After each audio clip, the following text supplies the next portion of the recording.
안녕하세요. 돈 되는 상식입니다. 오늘은 신호위반과 관련된 내용인데요. 운전을 하다 보면 이렇게 과태료 고지서를 한 번은 받아보게 되는데요. 특히 신호위반으로 단속되면 승용차 7만원, 승합차 8만원의 과태료가 부과되기 때문에 지출이 상당히 커지게 됩니다.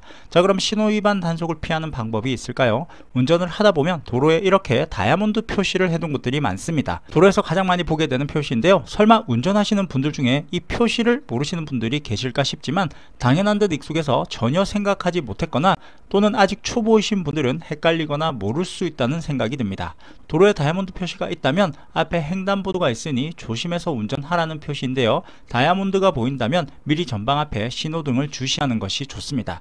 신호위반 단속을 피하기 위해서는 먼저 단속 원리를 이해하는 것이 좋은데요. 카메라 정지선 바닥 부근을 자세히 관찰하면 잘 보이지 않는 선으로 그어진 사각형의 박스 두 개가 보입니다. 이 선을 따라 차량 통행을 감지하는 루프 검지 센서가 매립되어 있습니다. 적색 신호일 때 첫 번째 박스를 밟고 두 번째 박스까지 밟고 지나가게 되면 신호위반으로 단속되는 원리입니다. 시청하시면서 좋아요 한 번씩 꾹 눌러주세요. 신호위반으로 단속되면 승용차 7만원, 승합차 8만원의 과태료 또는 벌점 15점을 받게 됩니다. 그럼 황색 등에는 멈춰야 할까요? 지나가야 할까요? 도로교통법에는 황색 신호일 때는 교차로 직전에 정지하여야 하며 교차로에 차마의 일부라도 진입한 경우라면 신속하게 교차로 밖으로 진행해야 한다로 규정하고 있기 때문에 황색 신호일 때 차량이 진입했다면 멈추지 말고 그대로 통과하시면 됩니다.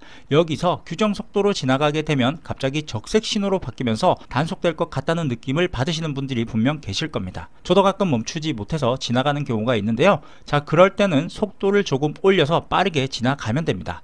대부분의 신호위반 단속 카메라는 이렇게 과속, 신호위반을 같이 단속하고 있는데요. 속도를 올리면 과속으로 단속되는 것이 아니냐고 할 수 있지만 다들 아시다시피 10km 정도의 오차 범위가 있어 대략 9km까지는 단속되지 않기 때문에 60km보다 낮은 속도로 빠르게 지나간다면 신호위반뿐 아니라 과속 카메라에도 단속되지 않게 됩니다.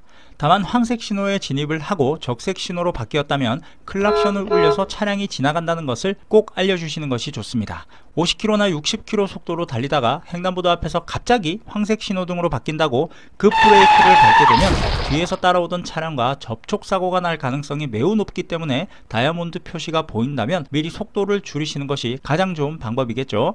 황색 신호에 진입 후 적색 신호로 바뀌어서 사고가 난다면 신호위반으로 12대 중과실에 해당되기 때문에 주의해야 합니다. 그럼 초록 신호나 황색 신호에 교차로에 진입을 하였는데 차량 정체로 인하여 교차로를 빠져나가지 못하고 다른 차량에 방해가 된다면 어떻게 될까요?